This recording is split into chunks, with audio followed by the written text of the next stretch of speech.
Hola, com esteu? Bé, espero que sí, que tots estigueu bé, que tots estigueu contents i que tots estigueu feliços. Xicos, xiques, avui comença el mes d'abril. Avui és dia 1 d'abril. Així que espero que comenci aquest nou mes, mos du millors notícies, mos du alegries i és el mes amb els que mos poden retrobar a les classes perquè de veres que vos enyor molt i me fa molta falta tornar a escola amb tots vosaltres. Dit això, avui és dia 1 d'abril i ara vaig a fer amb vosaltres les paraules de català d'ahir, d'acord, que era dia 31 de març, que si no vaig malament les paraules són matalàs, bonic, pobresa, verònica i trompeta. Sí? Vinga, anem a elles.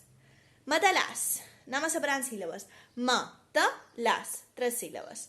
On hi ha la força? Si la deim, quina és la que sona més fort? Més llarg, diguéssim. La que sona com a més llarga.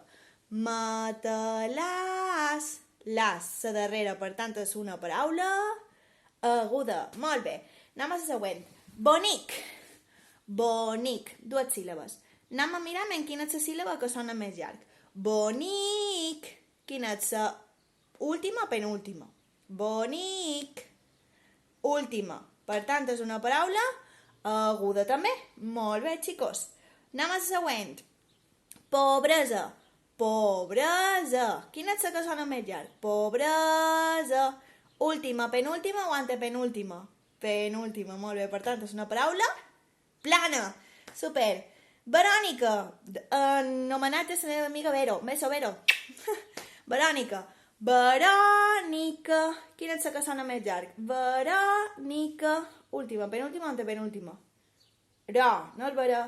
Per tant, l'antepenúltima i és una paraula esdrúixola. A més, aquesta paraula té un accent, que ja sabeu que quan hi ha un accent ja mos diu quina és la síl·laba tònica, d'acord?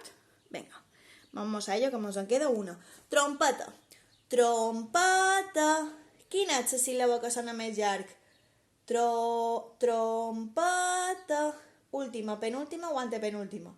Penúltima. Super, per tant, és una paraula també plana. Molt bé, us ha quedat clar, idò. Matalàs, síl·laba tònica, las, paraula aguda. Bonic, síl·laba tònica, nic, paraula aguda. Pobresa, síl·laba tònica, bra, paraula plana. Verònica, síl·laba tònica, ro, paraula esdrúixola. I trompeta, síl·laba tònica, pa, i és una paraula plana també. Xicos, xiques, mos queda un darrer esforç abans de les vacances de Pasqua, perquè malament no poden sortir de casa, vos donaran vacances, no us preocupeu. Queda una setmaneta de no res, una darrera empenta, un darrer esforç, vale? I esperant el que vos dic, que aquest mes sigui molt més alegre en quant a notícies per tots vosaltres i per tots nosaltres. Vos envio un beso supergros a tots. Adeu!